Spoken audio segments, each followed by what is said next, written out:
দর্শক, RFL thread pipe late এডিশনে আপনাদের সবাইকে স্বাগতম। আপনাদের সাথে আছি আমি রিয়াদ হাসান। আমাদের আজকের আলোচনার বিষয় রাজনীতির গতি প্রকৃতি। দর্শক, আজকের বিষয়ে আপনিও আপনার প্রশ্ন বা মতামত থাকলে আমাদেরকে জানাতে পারেন এসএমএস করার মাধ্যমে।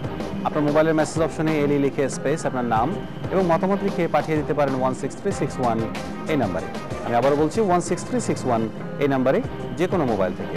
দর্শক, আজকের এই প্রসঙ্গে কথা বলবার জন্য আমাদের স্টুডিওতে উপস্থিত আছেন তিনজন অতিথি।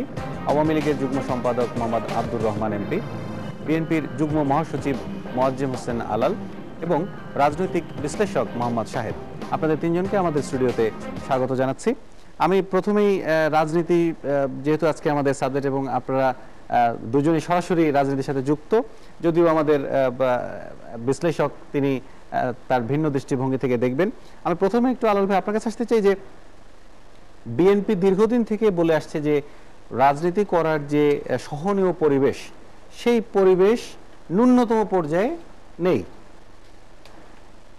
তবে বিএনপি বিভিন্ন সময়ে যে রাজনৈতিক কর্মসূচিগুলো পালন করছে তার ভিতরে মহাসমাবেশ ছাড়া অন্যান্য কর্মসূচিগুলো পালন করে আসছে। আওয়ামী লীগের পক্ষ থেকে বলা হয় যে তাহলে তারা প্রতিদিন ব্রিফিং কিভাবে করছেন, তাদের কণ্ঠ রোধ কিভাবে করা হচ্ছে, এই বিষয়টা স্পষ্ট নয়। তো রাজনীতির এই জায়গাটাতে আমরা একটু আলোচনা করব, তারপরে আমরা অন্যান্য প্রসঙ্গে আলোচনা করব। না, তাহলে তো এক কথায় বলে দিলেই হয় যে সরকার যেটা বলছে সেটাই সঠিক। আসলে আমরা যেগুলো বলছি এগুলো অজুহাত মাত্র। কারণটা হচ্ছে যে এই মিডিয়ার কল্যাণেই তো মানুষ জানতে পারছে, আমরা দেখতে পাচ্ছি। আমি মনে করেন দলীয় অফিসে নেই, কিন্তু দেখা গেল দলীয় অফিসের দলীয় কার্যালয় ভেঙে সেখান থেকে 154 জনকে গ্রেফতার করে নিয়ে যাওয়া হয়েছে। তালা ভেঙে, দরজা ভেঙে, একের পর এক গ্রিল ভেঙে, গেট ভেঙে, অসুস্থ মানুষকে, বয়স্ক মানুষকে, সবাইকে। তারা দলীয় কার্যালয়ে ছিলেন, কোনো মিটিং মিছিলেও না, আর ওখান থেকে কোনো ধ্বংসাত্মক কার্যকলাপেও না। তারপরে আপনি মনে করেন যে অপবাদটি আমাদেরকে দেয়া হয় 2014 জানুয়ারির পরবর্তী যে আন্দোলনকে উপলক্ষ করে যে কিছু সন্ত্রাস হয়েছে, জ্বালাও পোড়া হয়েছে, সেই জায়গাটায় এর পরবর্তীতে 2016 5ই জানুয়ারিতে আমরা যে কর্মসূচির অনুমতিটি চেয়েছিলাম সেই অনুমতিটি আমাদেরকে দেয়া হয়েছে 7 ঘন্টা আগে, এবং তাও 28টি শর্ত জুড়ে দিয়ে। সেখানে একটা খুব বড় মাপের সমাবেশ হয়েছিল দলীয় কার্যালয়ের সামনে। বেগম খালেদা জিয়া সেখানে বক্তব্য রেখেছেন, এবং অত শান্তিপূর্ণ কর্মসূচি অন্য কোনো দলের মধ্যে খুব শীঘ্র হয়েছে আমি জানি না।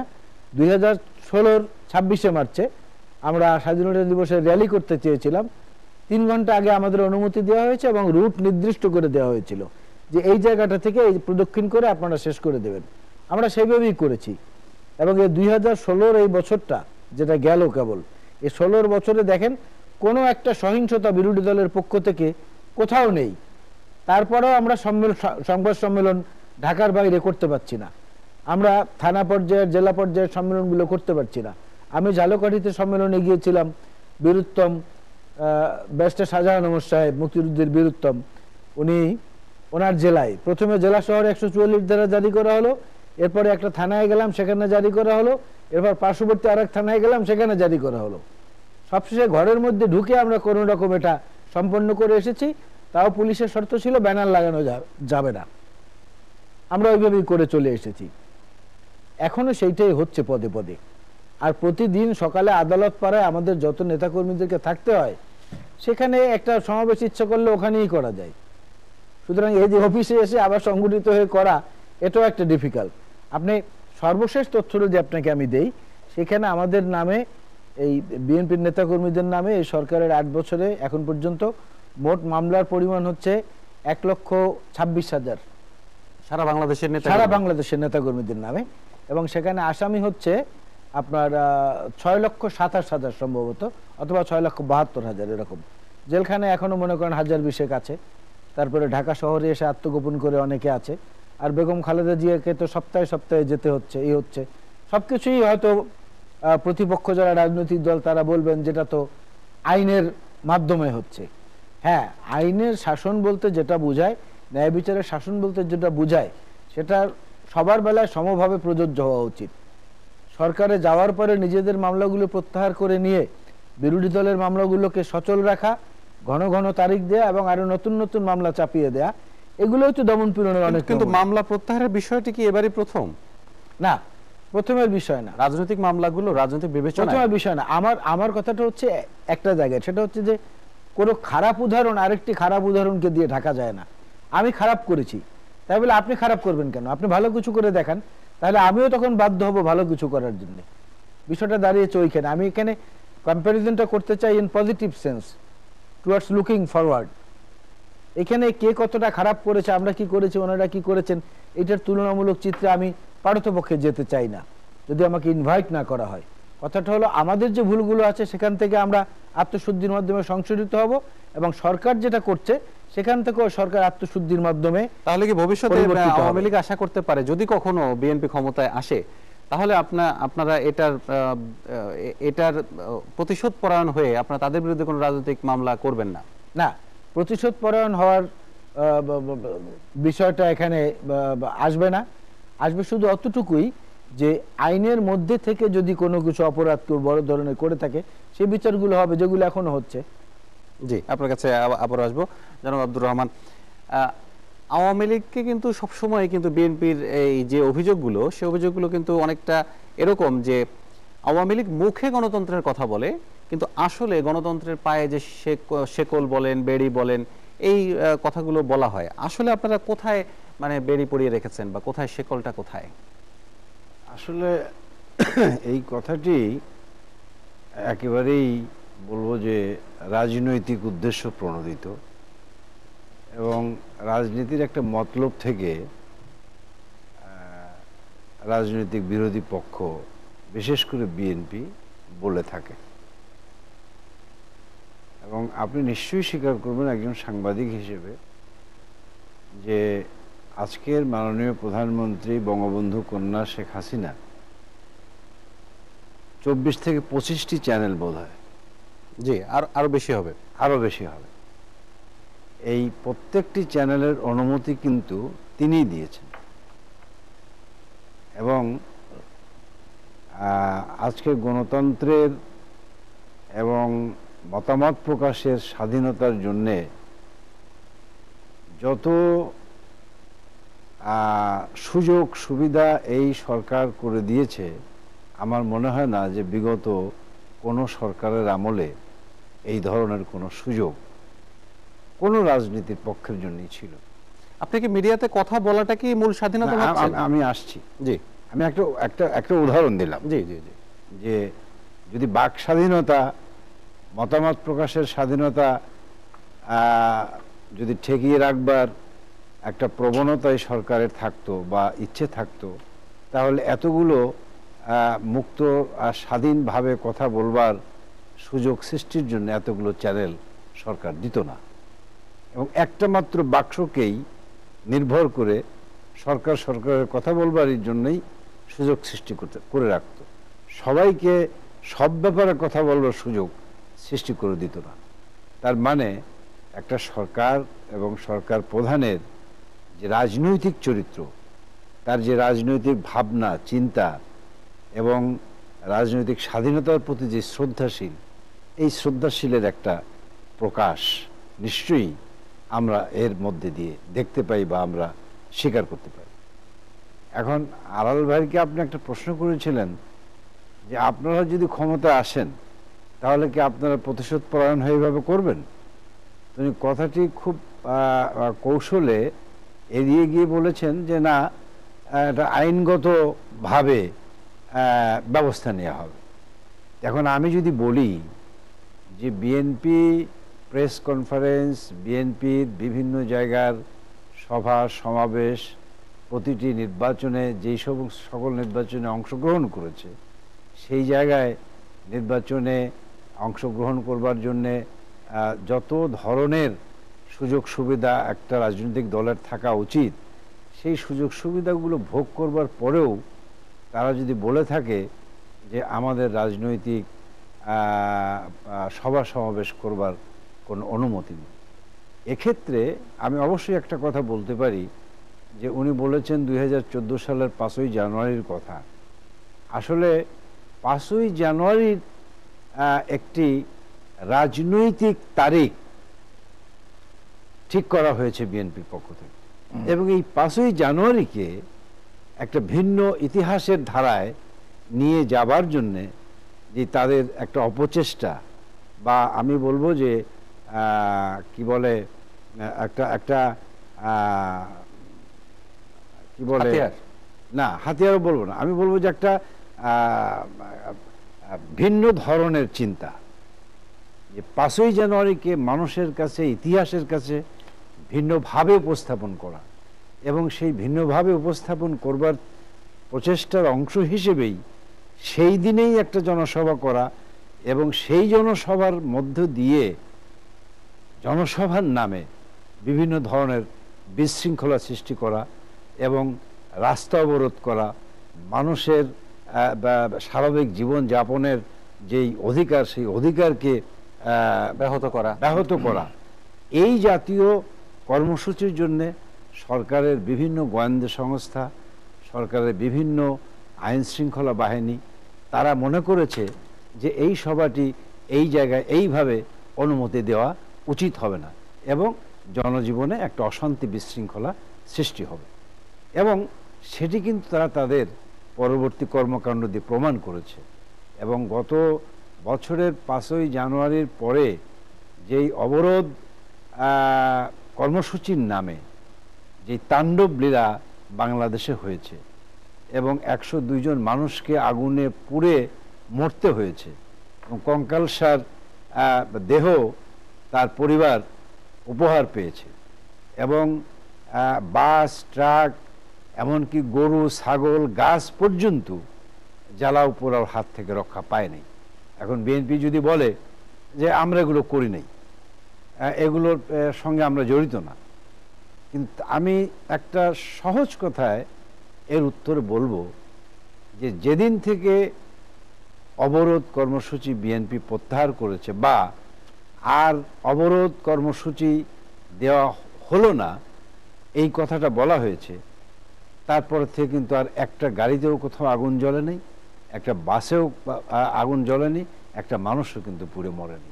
সুতরাং বলতে হবে যে বিএনপির অবরোধ নামক যেই কর্মসূচিটি, সেই কর্মসূচির আড়ালেই সেই ধরনের তাণ্ডব লীলাগুলো, ধ্বংসাত্মক কর্মসূচি রয়েছে। আপনার কাছে আবারও আসবো, বিরতির পর আবারও আসবো।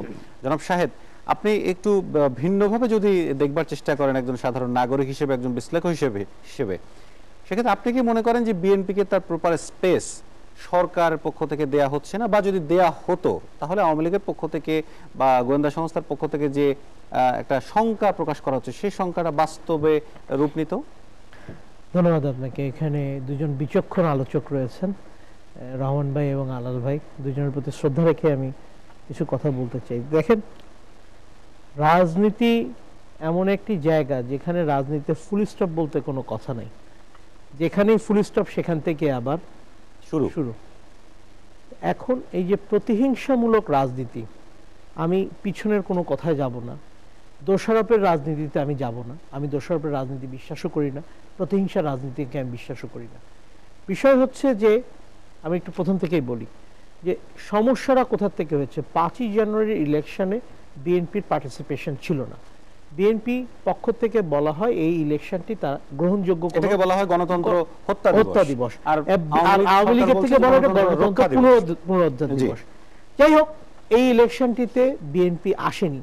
এটি যদি তারা মনে করে যে এটি তাদের রাজনৈতিক ভুল সিদ্ধান্ত, তাহলে এটি ভুল সিদ্ধান্ত। এটি যদি মনে করে যে না, এটা তারা একটি ভালো কাজ করেছে, তারা এতদিন সংসদের বাইরে, এটি তাদের সিদ্ধান্তের ব্যাপার। বাট আমার কাছে মনে হচ্ছে যে একটি ইলেকশন হওয়া প্রয়োজন ছিল। সেদিন যদি 5ই জানুয়ারিতে ইলেকশন না হতো তাহলে হয়তো বা আমরা গণতন্ত্রকে ধরে রাখতে পারতাম না। এবার আসেন বিএনপিকে বাক স্বাধীনতা বা বিএনপিকে দেওয়া হচ্ছে কিনা, কি বলে আপনার স্পেস দেওয়া হচ্ছে কিনা। দেখেন, বিএনপিকে সভা সমাবেশে আমরা দেখেছি অনেক সময় তাদেরকে নিষেধ করা হয়েছে বা করা হয়েছে। কিছু কিছু জিনিস খেয়াল করবেন।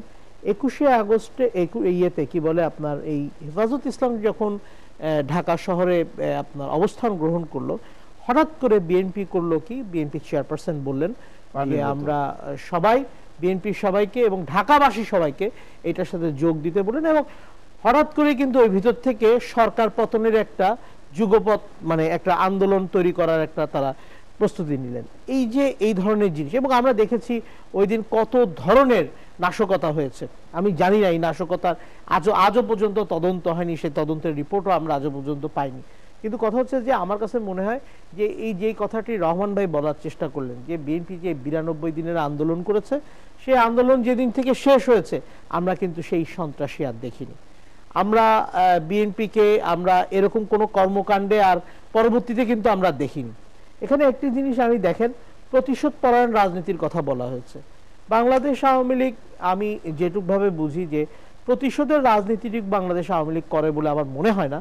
যদি তাই করতো, 21শে আগস্ট গ্রেনেড হামলায় যেভাবে প্ল্যান্ড ওয়েতে বর্তমান প্রধানমন্ত্রীকে হত্যা করার চেষ্টা করা হয়েছিল, তাহলে হয়তো এরকম প্ল্যান্ড ওয়েতে বিএনপির উপরে কোনো আক্রমণ আমরা এই আমলে দেখতাম, কিন্তু আমরা এরকম কোনো আমলে দেখিনি।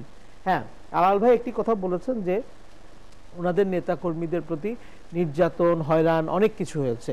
আলাল ভাইকে এটা ভুলে গেলেও চলবে না, ওনাদের আমলেও কিন্তু আওয়ামী লীগের নেতারা কেউ কোনোদিন বাসায় ঘুমাইতে পারে নাই। হ্যাঁ, আমি সে কথা বলছি না। আলাল ভাই একটু কথা বলেছেন, আমি অদম হইলে তুমি উত্তম হইবে না কেন, এরকম একটি কথা বলার চেষ্টা করেছেন।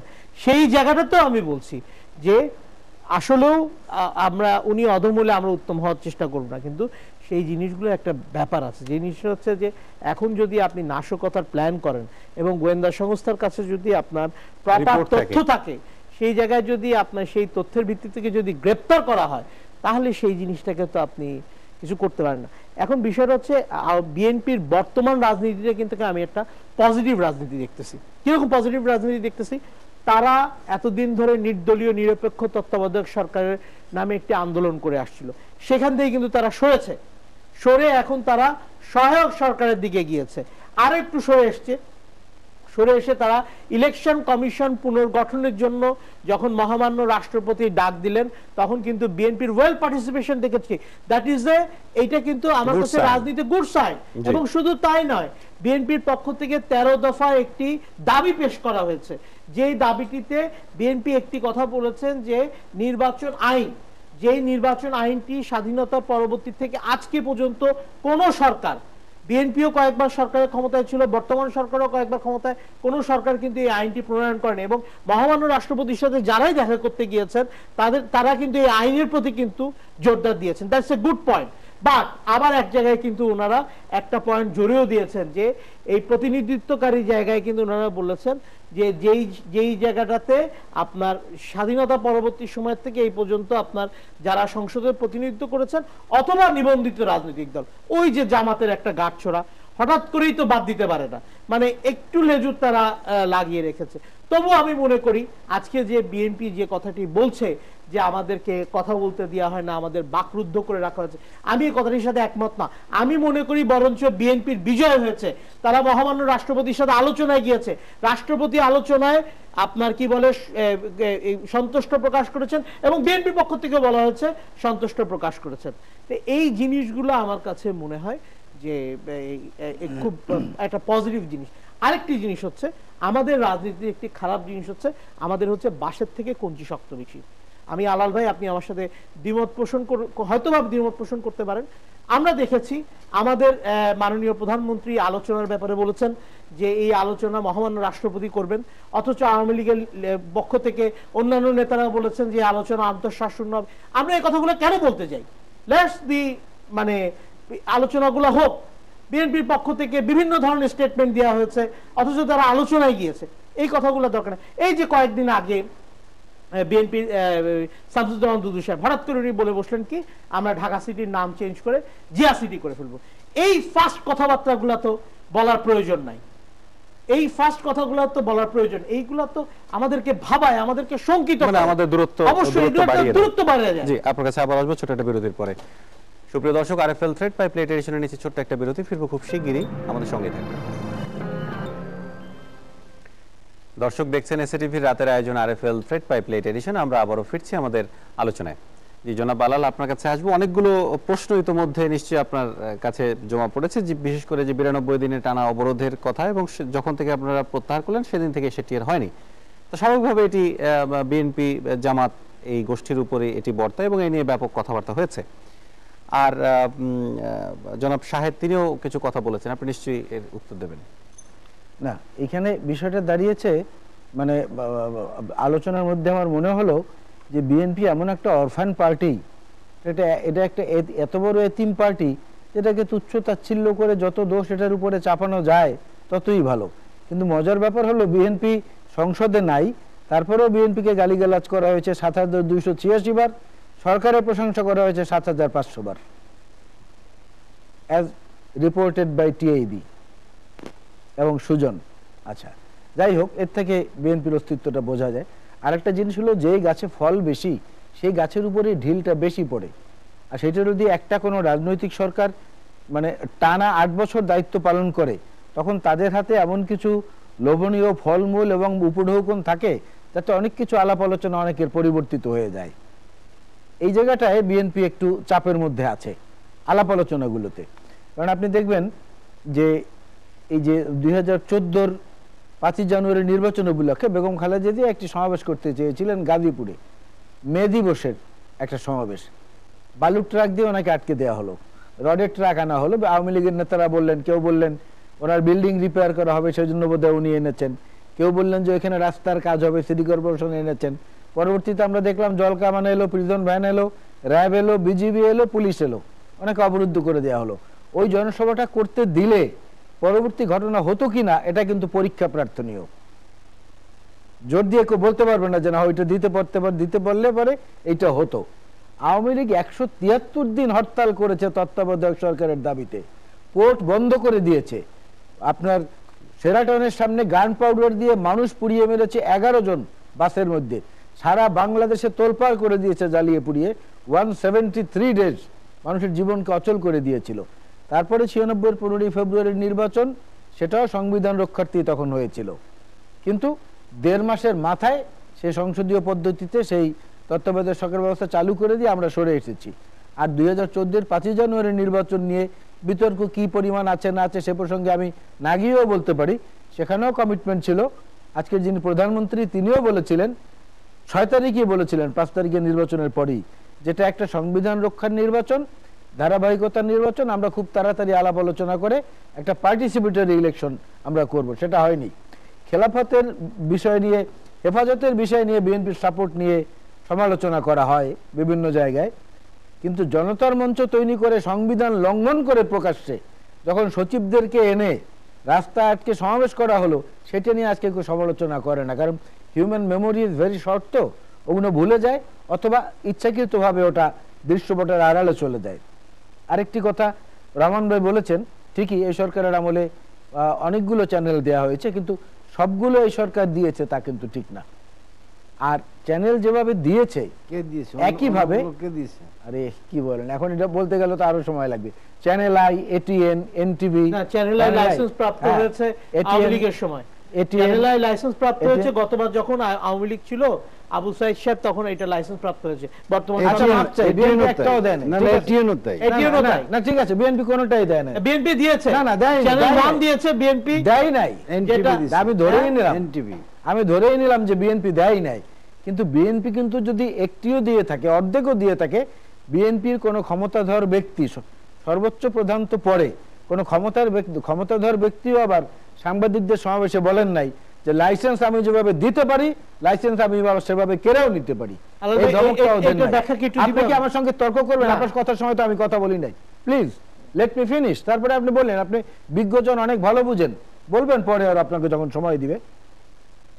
তারপরে হচ্ছে যে এই চ্যানেলগুলোর সামনে, এই মিডিয়া জগতের সামনে চ্যানেল 1 উদাহরণ হিসাবে আছে, ইসলামিক টিভি উদাহরণ হিসাবে আছে, দিগন্ত টিভি উদাহরণ হিসাবে আছে, আপনার প্রথম আলোর মাহফুজ আনাম সাহেব উদাহরণ হিসাবে আছে, যিনি মাপ চেয়েও রেহাই পাননি। তারপরেও তার নামে ৭০-৮০টা মামলা হয়েছে আওয়ামী লীগের পক্ষ থেকে বিভিন্ন জায়গায়। ইসলামিক টিভি, আমার দেশ, মাহমুদুর রহমান, এমনকি যারা কথা বলেছেন অধ্যাপক আবদুল্লাহ আবু সাইদের মতো লোক সম্পর্কে সেখানে সংসদে তার বিচার চাওয়া হয়েছে, তাকে সংসদে তলব করে আনার প্রস্তাবনা আনা হয়েছে। তারপরে ডক্টর আকবর আলী খান সাহেবকে ইনসাল্ট করা হয়েছে সর্বোচ্চ পর্যায়ে থেকে, কাদের সিদ্দিকীকে করা হয়েছে, আসিফ নজরুলের চেম্বার ভাঙচুর করা হয়েছে, ডক্টর ইউনূসকে পদে পদে অপদস্থ করা হয়েছে। কোনো ভদ্রলোক প্রতিবাদী কোনো কথা বলতে গেলেই সে হয় রাজাকার হয়েছে, না হয় রাষ্ট্রদ্রোহী হয়েছে, না হয় সরকারের অনুষ্ঠানে পড়েছে। শুধু বিএনপি কেন, আরো অনেক রাজনৈতিক দল তো এই নির্বাচনে 14-5 জানুয়ারি নির্বাচনে অংশগ্রহণ করে নাই, সেগুলো নিয়ে কোনো কথা হয় নাই। আর যেটা বলছেন যে বিএনপির ওই অবরোধ বা হরতাল বন্ধ হওয়ার পরে আর কোথাও একটি গাড়িও জ্বলে নাই, একটি ঘটনাও ঘটে নাই, যেটা রহমান রায় বলেছেন। এখানে একটা তথ্যগত বিভ্রান্তি আমার মনে হয় আছে, অনিচ্ছাকৃত ভুল হতে পারে এটা রহমান ভাইয়ের। বিএনপির এই অবরোধ বা এই হরতালের পরে নোয়াখালীতে উপজেলা চেয়ারম্যান একরামুল্লাহকে প্রকাশ্য রাস্তায় গাড়িতে আগুন দিয়ে পুড়িয়ে জীবন্ত হত্যা করা হয়েছে। লোকমান নরসিংদীর, তাকে হত্যা করা হয়েছে। তারপরে এই যে এমপি লিটন সেদিন নিহত হলো। এর আগে এমপি রানার নির্দেশে ছাত্রলীগের যে নেতারা নিহত হয়েছেন, তা নিয়ে জ্বালাও পোড়া হয়েছে, প্রতিপক্ষের বাড়িতে হয়েছে, সুন্দরগঞ্জের গাইবান্ধার সুন্দরগঞ্জে হয়েছে, নাসিরনগরে হয়েছে, অসংখ্য হয়েছে। এগুলো মনে তো বিএনপি জড়িত না, বরং বিএনপি সর্বশেষ যে কর্মসূচিগুলো করেছে সেখানে তারা পরিপূর্ণ শান্তির কর্মসূচি দেখিয়েছেন। এই জন্য আমি বলি প্রশ্নটা ওখানেই থেকে যায় যে শুরুতেই যদি বাধা না দিতেন তাহলে এই ঘটনা হতো কিনা সন্দেহ। আর আজকে যেখানে আমরা মিডিয়ার কল্যাণে দেখতে পাচ্ছি যে যেই সাঁওতালরা তীর ধনুক নিয়ে তাদের দেশীয় অস্ত্র নিয়ে মুক্তিযোদ্ধাদের সঙ্গে অংশগ্রহণ করেছিলেন পাক হানাদার বাহিনীর বিরুদ্ধে, সেই নিরীহ সাঁওতালদের ঘরবাড়িতে ইউনিফর্মধারী পুলিশ আগুন ধরিয়ে দিচ্ছে। অনেক কষ্টে মিডিয়া এটা বের করেছেন, কোনো প্রচার বা কোনো চ্যানেলে এটা প্রথমে আবিষ্কার করতে পারেনি। তো সেইখানে আমরা যদি বলি যে 2014-এর 5 জানুয়ারির নির্বাচনকে কেন্দ্র করে যে জ্বালাও পোড়াও, সেইটা সরকারের পক্ষ থেকে কোনো এজেন্সি করেছে, করে বিএনপির উপরে দোষ চাপিয়েছে। কিন্তু এটা কি আপনারা প্রমাণ করতে পেরেছেন? না না, দোষ এটা আমি আপনাকে বললাম একটা উদাহরণ হিসাবে। বেগম খালেদা জিয়ার গাড়ি ঢাকা সিটি কর্পোরেশনের নির্বাচনে প্রচারণায় নেমেছে, কারওয়ান বাজার থেকে শুরু করে মুখ পর্যন্ত যেতে একাধিকবার তার গাড়িতে হামলা করা হয়েছে, গুলি করা হয়েছে, ভাঙচুর করা হয়েছে, তার নিরাপত্তা বাহিনীকে আহত করা হয়েছে। কোনো বিচার হয়েছে? আমাদের মামলা পর্যন্ত নেয়নি। তা যেখানে একটা দলের প্রধান 3 বারের প্রধানমন্ত্রী, তার জীবনের নিরাপত্তার অবস্থাটা এই, সেখানে অন্য সাধারণ নেতাকর্মীরা কি অবস্থায় আছে সহজে বুঝে নিতে হবে। আমি এখানে একটা কথা বলি, আসলে তো আমাদের একটা সমস্যা হলো যে এই টকশোগুলোতে এই ঝগড়াঝাটির বিষয়গুলোই বেশি হয়, কিন্তু আমরা তো একটা সম্ভাবনার রাজনীতির স্বপ্ন দেখি, এবং সেই স্বপ্ন দেখতে হলে আজকে অনেক কিছুই আছে যেই জিনিসগুলো নিজেদের লজ্জা ঢাকবার কারণেই না বলা উচিত। কারণ যারা শাহ এসএম কিবরিয়াকে হত্যা করেছে, যারা আহসানুল্লাহ মাস্টার সাহেবকে হত্যা করেছে, যারা মঞ্জুরুল ইমাম সাহেবকে হত্যা করেছে, যারা মমতাজকে হত্যা করেছে, বগুড়ার কৃষক নেতা আজমকে হত্যা করেছে, এবং 3,56,000 নেতা কর্মী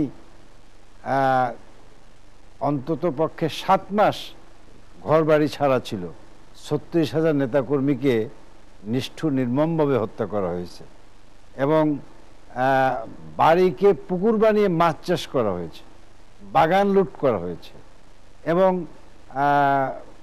প্রধানমন্ত্রী ভবন, রাষ্ট্রপতি ভবনের বাইরে আরও ভবন তৈরি করা হয়েছে হাওয়া ভবন নামে, খোয়াব ভবন নামে, এবং নানা ধরনের যেই কি বলবো যে মুক্তিযুদ্ধের চেতনাকে বিনষ্ট বলবো না, তাকে রীতিমতো কি বলে যে নস্যাৎ করবার জন্য, পাকিস্তানি ধারার রাজনীতিকে ফেরত আনবার জন্য, একটা সাম্প্রদায়িক দাঙ্গা সৃষ্টি করবার জন্য নানা অপচেষ্টা করা হয়েছে। সুতরাং তাদের মুখে যদি আজকে এত ভালো ভালো কথা এবং এই সরকারের কিছু বিচ্ছিন্ন ঘটনার কথা বলা হয়, তাহলে তো একথা বলতেই হয় যে আসলে আলাল সাহেবদের মুখ দিয়ে এইসব কথা বলার শোভা পায় না, এবং শোভা পায় না বলেই আমার মনে হয় নিজেদের লজ্জা ঢাকবার কারণেই এই সমস্ত কথাগুলো না বলে ভবিষ্যতে একটা সুস্থ ধারার রাজনীতি এবং একটা সুস্থ ধারার রাজনীতির সংস্কৃতি কিভাবে আনা যায় সেই কথাগুলোই বলা ভালো। Begum Khaleda Zia, why madam is so much interested to go for address public on 5th January. Why not? সে একটা দিনও কি বলছে নারায়ণগঞ্জের একটা নির্বাচনে তিনি জনসভা করবেন, নির্বাচনী সভা করবেন, কিন্তু গেছেন? সেখানে কি সরকারি কোনো বাধা ছিল তার যাওয়া? তারপরেও সারা বাংলাদেশের, তিনি তো বিএনপির নেত্রী এবং একটা রাজনৈতিক দল জাতীয় নেত্রী, তিনি কি বাংলাদেশের অন্য কোথাও কোনো সফরে কোনো জায়গায় জনসভায় গিয়েছেন বা যাবার ইচ্ছা ব্যক্ত করেছেন? তিনি ইচ্ছাটা ব্যক্ত করেন 5ই জানুয়ারিকে কেন্দ্র করে, এবং এখানে সন্দেহ করবার যথেষ্ট কারণ সরকারের থাকতে পারে। মানুষের জনজীবন নিরাপত্তার কারণে এই সরকারের আইন শৃঙ্খলা বাহিনী, গোয়েন্দা বাহিনীর সংশয় প্রকাশ করবার যথেষ্ট কারণ থাকে যে হেফাজতে ইসলাম যেভাবে ওই বাংলাদেশ ব্যাংকের শাপলা চত্বরকে দখল করে যেই নারকীয় হত্যাযজ্ঞ, যে নৃশংসতম একটা তাণ্ডব লীলা তারা চালিয়েছিল, এবং রাস্তা দখল করে তারা সরকার পতন না হওয়া পর্যন্ত রাস্তা থেকে উঠবে না, সেই ধরনের একটি ঘৃণ্য পরিকল্পনা 5ই জানুয়ারিকে ঘিরে বিএনপি তো থাকতেই পারে।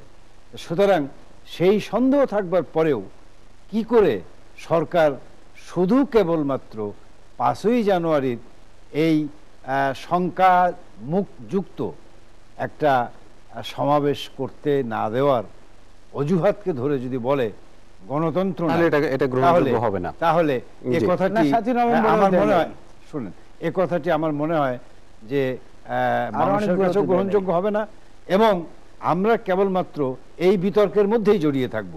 আমরা নতুন আজকে বাংলাদেশের মানুষের যে কাঙ্ক্ষিত একটি রাজনৈতিক কি বলে যে আকাঙ্ক্ষা, মুক্তিযুদ্ধের চেতনাকে আজকে ধারণ করা, এই জঙ্গিবাদকে নির্মূল করা এবং এই সন্ত্রাসবাদকে নির্মূল করা এবং জামাত এবং এই কি বলে স্বাধীনতা বিরোধী শক্তিকে রাজনীতি থেকে বিতাড়িত করা, রাজনীতি থেকে তাদেরকে বয়কট করা, তাদের সঙ্গ ত্যাগ করা, এই যে মানুষের আকাঙ্ক্ষা, এই আকাঙ্ক্ষার জায়গাটা কিন্তু পুরনো বিতর্কে থাকলে না, কখনো হবে না। এটার মধ্যে নতুন বিতর্ক যুক্ত হয়ে গেছে স্বয়ংক্রিয়ভাবে। আমি বলি হেফাজতের কথা অনুযায়ী এখন পাঠ্যপুস্তকের সিলেবাস রচিত হচ্ছে, ভাই বাদ দেওয়া হচ্ছে, ঢুকানো হচ্ছে, আমি শেষ করি। সবকিছু তো এখন তাদের সঙ্গেই বন্ধুত্ব, রাজনৈতিক কৌশল বলে মুক্তিযুদ্ধের চেতনাটাকে ওইভাবে করা তো ঠিক না।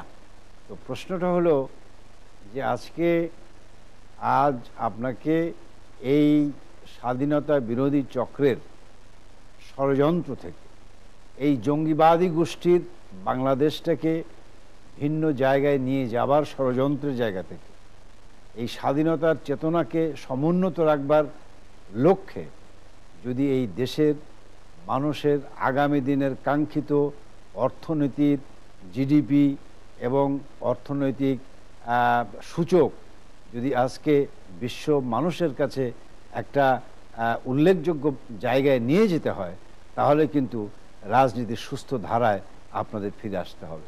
এবং মহামান্য রাষ্ট্রপতি যথার্থই বলেছেন যে আগামী নির্বাচনটি এমন একটি নির্বাচন হোক যে নির্বাচনে সকলে অংশগ্রহণমূলক নির্বাচনের জন্য আমাকে সহায়তা করে, সাহায্য করে।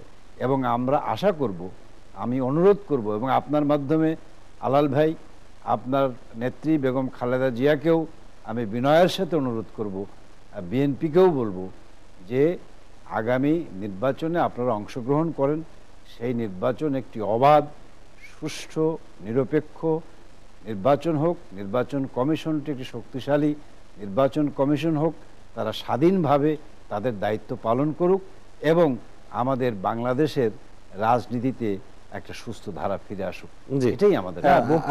আসলে রহমান ভাই, আপনাদের সঙ্গে পারবো না, আপনি আওয়ামী লীগ তো অনেক প্রাচীন রাজনৈতিক দল, কথা গুছিয়ে বলার ব্যাপারে আমরা আপনাদের সঙ্গে পারবো না, এ ব্যাপারে আমি আত্মসমর্পণ করছি। তবে জামাতের নির্ভরযোগ্য আশ্রয়স্থল হচ্ছে কিন্তু বেশ দীর্ঘদিন ধরেই আওয়ামী লীগে, এর অনেকগুলো প্রমাণ আছে। আর জামাতকে নিয়ে দুর্ভাগ্য হলো কি জানেন, না দুর্ভাগ্য হলো কি জানেন, আপনাদের জামাতকে নিষিদ্ধ করে দেন, আপনাদের দুর্ভাগ্য জামাতকে নিষিদ্ধ করে দেন। জামাতের সঙ্গে তো আপনারা 94-96 থেকে কথা বলি, এখন আপনাদের নেতারা ঠিক আছে, ঠিক আছে, কিন্তু নমিনেশন দিচ্ছে, পুলিশে চাকরি দিচ্ছে, বুঝছি আমি। জামাতকে নিয়ে খেলছেন না, কেন? না, নিষিদ্ধ করে দেন। আপনাদের দুর্ভাগ্য কোথায় জানেন? আপনারা এই যে জামাত এবং আওয়ামী লীগকে নিয়ে যেসব কথাগুলো বলেন, আপনাদের দুর্ভাগ্য হলো বাংলাদেশের একটা মানুষও সেটা বিশ্বাস না না, বিএনপি তো নিতান্ত এতিম দল, আমি তো বলেছি। না, আমি তো দুজনার এতিমের কথা দুজনার বলছি না, বক্তব্যের পরিস্থিতি আমরা- বলেছি। আমি এতিম- নিতান্ত আমার ছোট একটা তুচ্ছ বিরতির পরে তাচ্ছিল্য করার জনাব- মতো একটা দল। তো এত কনফিডেন্ট যেহেতু সরকারি দল, তো সরকারি দল একটা নিরপেক্ষ নির্বাচন দেওয়ার মতো অবশ্যই, অবশ্যই। সৎসাহস দেখাচ্ছে না কেন? কেন দেখালেই তো প্রমাণ হবে। একদম যে আমরা দেখালেই ছোট একটা প্রমাণ বিরতির হবে পরে যে আবার আসলে ফিরে আসছি। সরকারি দল প্রিয় একবার সাথে বলেছেন আসবো। যে মহামান্য সুপ্রিয় দর্শক, রাষ্ট্র- আরএফএল থ্রেড পাইপ লেট এডিশনে নিচ্ছি আরেকটা বিরতি, ফিরবো খুব শিগগিরই, আমাদের সাথেই থাকবেন। দর্শক দেখছেন এসএটিভি রাতের আয়োজন RFL thread pipe late edition. আমরা আবারও ফিরছি আমাদের আলোচনায় যাবার আগে কয়েকটি কমেন্টস দর্শকদের আপনাদের সেগুলো পড়বার চেষ্টা করছি। মতিউর বলেছেন যে মৌলভীবাজার থেকে, আমরা জনসাধারণ যা বুঝি, সরকারের ভাষ্য হলো তোরা যে যা বলিস ভাই, আমার সোনার হরিণ চাই। আচ্ছা। মোহাম্মদ নোমান বলেছেন যে কুড়িগ্রাম থেকে, আওয়ামী লীগ সরকার বিএনপি দলকে উন্নয়নে সবাই এক হয়ে কাজ করি। আচ্ছা, মানে বিএনপিকে বোঝানো উচিত যে সবাই মিলেমিশে কাজ করি। বেলাল বলেছেন যে বাংলাদেশে যারাই ক্ষমতায় আসে, বিরোধীদের নামে অনেক মামলা আর ক্ষমতাসীনদের কোনো মামলা নেই, তাহলে বিচার বিভাগ, প্রশাসন এটি কি নিরপেক্ষ কি না? খোকা বলেছেন যে আলাল ভাই, আপনারা কি দলের নাম পরিবর্তন করে নালিশ পার্টি রাখবেন কিনা, যেটি আজকে আওয়ামী লীগের পক্ষ থেকে বলা হয়েছে, তবে আপনারা আওয়ামী লীগকে নতুন করে কি নাম দিতে পারেন? নজরুল বলেছেন যে এমপি স্যারের কাছে প্রশ্ন, আপনারা বলেন বিএনপিকে জোর করে নির্বাচনে আনা যাবে না, তারা না আসলে, তাহলে 5 জানুয়ারি জাতীয় পার্টিকে দিয়ে কি করেছিলেন? আমার কাছে বলছে, জি, তো আমি তো এই কথা বলি নাই যে বিএনপিকে নির্বাচন না আসলে তাকে জোর করে আনা যাবে না। না, আপনারা বলেছেন, মানে আপনার দলের কথা বলেছে, দল থেকে বলছেন। দলের কথা বলা হয়েছে। আমার দলের কথা বলা জি জি হয়েছে। জি, আওয়ামী লীগের সেই কথা ক্ষেত্রে- বলা হয়েছে। সেই ক্ষেত্রে তো আমি বলবো যে একটা নির্বাচন দেশে সংবিধান সম্মতভাবে যখনই হবে, সেই নির্বাচনে কেউ অংশগ্রহণ না করলে নির্বাচন ঠেকে থাকবে, বা সংবিধানের বাইরে কোনো শক্তি রাজনীতিতে অনুপ্রবেশ করবে, এটি এই দেশের মানুষ মেনে নেবে না। মেনে নেবে না। জি, আমরা জনাব সাহেব আপনার কাছে আসতে চাই। আমরা শেষ প্রান্তে যদিও, যে এই যে আলোচনা বা সমালোচনা যেটি বলছেন, এবং মহান রাষ্ট্রপতি তিনি কিন্তু এটার এই বিষয়গুলো নিয়ে তিনি কিন্তু চিন্তিত, এবং তিনি বলেছেন যে রাজনৈতিক যে ভিতরে সহমত, এটা জরুরি। তা আপনি কি সেই সহমতটা দেখতে পাচ্ছেন কিনা, পরমত সহিষ্ণুতা দেখতে আজকের এই পাচ্ছেন কিনা? আলোচনার মধ্যে সবচেয়ে বেশি সময় পাইছি কম আমি। এখন আমি বলবো, জি। আমার কথাগুলো একটু শুনতে হবে। আমি একটি কথা বলতে গেলাম, আলাল ভাই আমাকে একটা ধমক দিলেন, কিন্তু আমি কথাগুলো কিন্তু ওইভাবে বলতে চাইনি। বিষয় হচ্ছে, মাননীয় প্রধানমন্ত্রী একটি কথা বলেছেন, সেটার পরিপ্রেক্ষিতে আমি বলতে গিয়েছেন। তিনি বলেছেন, আমি যেরকম দিতেও জানি, আমি সেরকম নিতেও জানি। সেই গাছটি মাননীয় প্রধানমন্ত্রীর রয়েছে, যে একটি চ্যানেলকে উনি দিতেও জানেন, আবার তিনি নিতেও জানেন। এবং আজকে আপনি যদি দেখেন যে আজকে আমরা নারায়ণগঞ্জের 7 খুনের রায় ঘোষণা করা হয়েছে, এবং এই 7 খুনের রায়ের সাথে র্যাবের কিছু কর্মকর্তা জড়িত, এবং সেই র্যাবের কর্মকর্তাদের মধ্যে আমাদের বর্তমান সরকারের একজন প্রভাবশালী মন্ত্রীর জামাতা জড়িত, তাকেও কিন্তু ছাড় দেওয়া হয়নি। বাংলাদেশ আওয়ামী লীগ কোনো ছাড়ের রাজনীতিতে রাজনীতি করে না। বাংলাদেশ আওয়ামী লীগ আরেকটি হাওয়া ভবন তৈরি করে সেই একটি শ্যাডো সরকার দিয়ে কিন্তু বাংলাদেশ আওয়ামী লীগ কোনো সরকার চালায় না। এক, আমাদের একজন 2 দর্শকের নম্বর কথা উত্তরও কিন্তু হচ্ছে- হয়ে গেল হ্যাঁ। পাশাপাশি। 2 নম্বর কথা হচ্ছে, এখানে বেশ কিছু কথা আলাল ভাই বলেছে, যে কথাগুলো আমাকে উত্তর দিতে হবে। সেটি হচ্ছে, উনি আমার দেশ পত্রিকার কথা বলেছেন। আমার দেশ পত্রিকার কথায় আমরা মাহমুদুর রহমান সাহেবকে দেখেছি বিভিন্ন সময় তার লেখার মাধ্যমে একটা জঙ্গিবাদকে উস্কানি দিয়েছেন উনি। হ্যাঁ, সেই জঙ্গিবাদকে উস্কানি দেওয়ার ক্ষেত্রে ওনাকে যদি গ্রেপ্তার করা হয়, এটা মহাভারত সরকার কোনো অশুদ্ধ করে ফেলছে বলে আমার মনে হয় না। উনি বলেছেন ডক্টর ইউনূসের কথা। ডক্টর ইউনূস সাহেব আমাদের বাংলাদেশের নোবেল বিজয়ী, তিনি আমাদের জন্য গর্ব। কিন্তু তিনি যখন আমাদের জন্য গর্ব হয়ে দাঁড়িয়ে যান, এবং তিনি যখন দেখি যে বাংলাদেশের পারপাসটি না দেখে উনি বিদেশি পারপাস সার্ভ করেন, তখন আমাদের জন্য কষ্ট পাই। অতি সম্প্রতি আমরা কি দেখলাম, উনি ক্লিনটন ফাউন্ডেশনে উনি ডোনেট করেছেন। অথচ বাংলাদেশের বন্যা চলছে, বন্যাত্ম পরিবারের কোনো খবর নাই। উনি মাইক্রো ফাইন্যান্স করেছেন, বিশাল মাইক্রো ফাইন্যান্স করে উনি দেশে বিদেশে উনি নাম কুড়িয়েছেন। মাইক্রো ফাইন্যান্স করে উনি কতটুক ক্ষতি করছেন মানুষের, একবার কেউ খতিয়ে দেখেছে? কেউ খতিয়ে দেখেনি। There was a 18 company behind of গ্রামীণ ব্যাংক। গ্রামীণ ব্যাংকের 18টি সাবসিডিয়ারি কোম্পানি আছে যেখানে 0% ইন্টারেস্টে গ্রামীণ ব্যাংক সেটিকে চলে। এটি কি ডক্টর ইউনূসের স্বচ্ছতা? ডক্টর ইউনূসের স্বচ্ছতা নয়। ডক্টর ইউনূস সবসময় বিএনপির পারপাস সার্ভ করতে গিয়েছে। হ্যাঁ, এবং আমরা দেখেছি ডক্টর ইউনূস, তারপরে উনাদের আগের প্রাক্তন শিক্ষামন্ত্রী, ইনারা দেখেছি আমরা হিলারি ক্লিন্টনের জন্মদিনও তারা উইশ করতে গিয়েছে। কিন্তু বিএনপির স্বার্থ শুধু না, দেশ বিরোধী স্বার্থের সাথে সে অবশ্যই জড়িত। কিন্তু আমরা আমাদের নোবেল বিজয়ীকে আমরা চাই, তিনি হচ্ছেন বাংলাদেশের গার্জিয়ান, তিনি নোবেল বিজয়ী, তার কাছ থেকে আমরা ভালো পরামর্শ চাইবো। তিনি পরামর্শ না দিয়ে তিনি যদি একটি স্বার্থের পিছনে লেগে যান, তাহলে তো এই জিনিসগুলো আমাদের পক্ষে খুব ক্যারি করা খুব মানে ঝামেলার ব্যাপার। আর যে কথাটি আপনি বলছিলেন যে মহামান্য রাষ্ট্রপতি যে কথাটি বলেছেন, যে মহামান্য রাষ্ট্রপতি, এই ঐক্যটা হতে গেলে আগে আমাদেরকে একটা ঐক্য তৈরি করতে হবে। মহামান্য রাষ্ট্রপতি আজকে উনি ঐক্যের আহ্বান দিয়েছেন, আওয়ামী লীগ খুব ফেয়ারলি বলে দিচ্ছে যে রাষ্ট্রপতি যে কথাটি বলবে আমরা সেটি মেনে নিব। ঘটনাটা সেরকম ঘটবে না। রাষ্ট্রপতি যেভাবেই বলুক না কেন, বিএনপি বলবে যে এটা আওয়ামী লীগের মন গড়া কমিশন হয়েছে, ঠিক আছে? সুতরাং আমাদের যেটা উচিত, আমাদের নিজেদেরকে আগে একটা ডায়ালগের ব্যবস্থা করতে হবে। আমাদের নিজেদেরকে, পৃথিবীতে যত যুদ্ধ হয়েছে, যত যা হয়েছে, যুদ্ধ দিয়ে কখনো কিন্তু কোনো কিছু শেষ হয়নি, শেষ হয়েছে আলোচনার মাধ্যমে। সুতরাং এই আলোচনাটা কিন্তু করতে হবে। দেয়ার ওয়াজ এ সেভারাল স্কোপ, আলোচনার স্কোপ ছিল। আওয়ামী লীগ সভানেত্রী 5 জানুয়ারি ইলেকশনের আগে বিএনপি চেয়ারপারসনকে ফোন করেছিলেন, কিন্তু বিএনপি চেয়ারপারসনের সেই রেসপন্স কিন্তু there was not a positive response. Even then Awami League সভানেত্রী বিএনপি চেয়ারপারসনের পুত্র যখন মারা গেলেন, তখন কিন্তু আওয়ামী লীগ সভানেত্রী সেখানে ছুটে গেলেন, সেখানেও কিন্তু তার সাথে কোনো পজিটিভ রেসপন্স করা হলো না। এগুলো তো একটা উপলক্ষ, এইগুলো উপলক্ষেতে মানুষ একটা আসার সুযোগ পায়, সেই সুযোগগুলো কিন্তু গ্রহণ করা হয় না। তবু আমি এখন মনে করি there is a chance, there is a সুযোগ। আমরা আজকে এই রাজনৈতিক প্রতিহিংসায়, আমি জানি না, আমি এই কথাটা বলবো না বিএনপি হত্যা করেছে, জামাত হত্যা করেছে, আমি বলবো না। আমি বলবো 92 দিনের আন্দোলনে কি বলে বাংলাদেশ ঢাকা মেডিকেলের বার্ন ইউনিট একটি বার্ন ইউনিটে পরিণত হয়েছিল। এই দোষ তো এরা তো রাজনীতি করে না, এরা তো সাধারণ মানুষ। এটা আওয়ামী লীগ করুক বা বিএনপি করুক, আমি ওই তর্কে যাব না। একটি দেশের রাজনীতির অস্থিতিশীলতার কারণে সাধারণ মানুষ কেন ভুগবে? সুতরাং আমরা সবাই এটির থেকে বেরিয়ে এসে আমরা একটি সুষ্ঠু ধারার রাজনীতি। জি, ধন্যবাদ। আলাল ভাই 1 মিনিট। আমরা কিন্তু এখানে দরখাস্ত করে আসি না আপনার কাছে আলোচনা করতে, বুঝছেন? জি, অ্যাপ্লিকেশন দিয়ে কিন্তু আসি না যে ভাই আমাকে ডাকেন। না, সেটা কেউ বলেনি। না, ডেফিনেটলি পরিবেশটা তো তাই।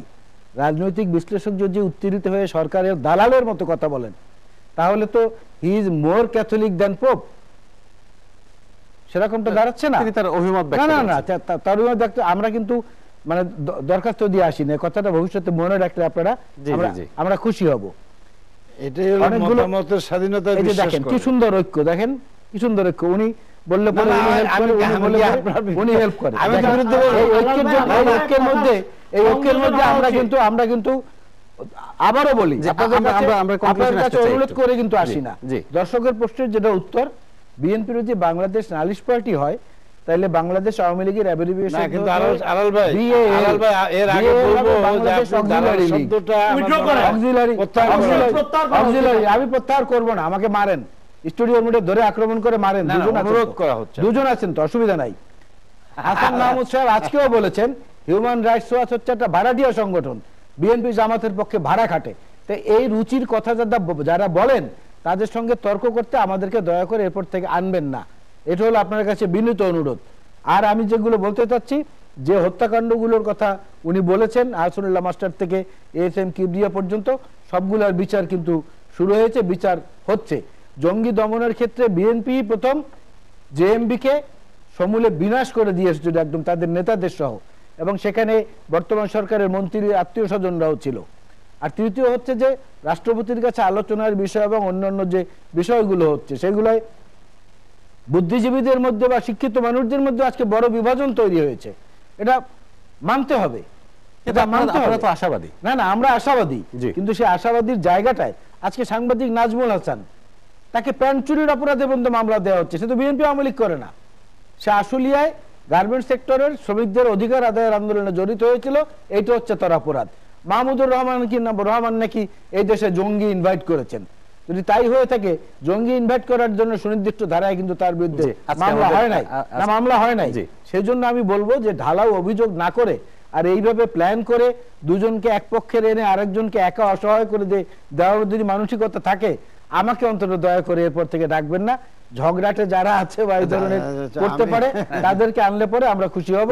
জনাব রহমান, তাদেরকে আনলে পরে আমরা আসলে এই যে অবস্থা, অর্থাৎ দোষারোপের রাজনীতি থেকে তো আমরা তো বের হতে চাচ্ছি। না, উনি যে কি মামলার কথা একটা বললেন, কি চুরির মামলা?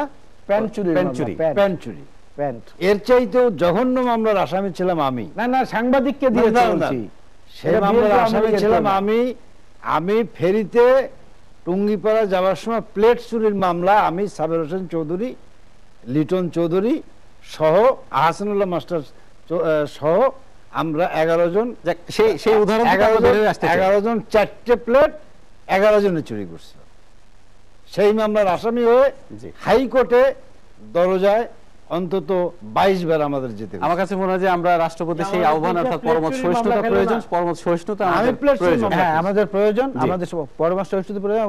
পরমত সহিষ্ণুতা প্রয়োজনটাই এটাও যেহেতু একটু মিনি পার্লামেন্ট, এখনো আপনারা দয়া করে আলোচনার আসরগুলোর ব্যবস্থা সেইভাবে একটু দয়া করে করবেন, নাহলে এখান থেকে যদি যন্ত্রণা শুরু হয়, এটা রেশ কিন্তু অনেক দূরে পর্যন্ত ছড়িয়ে পড়ে।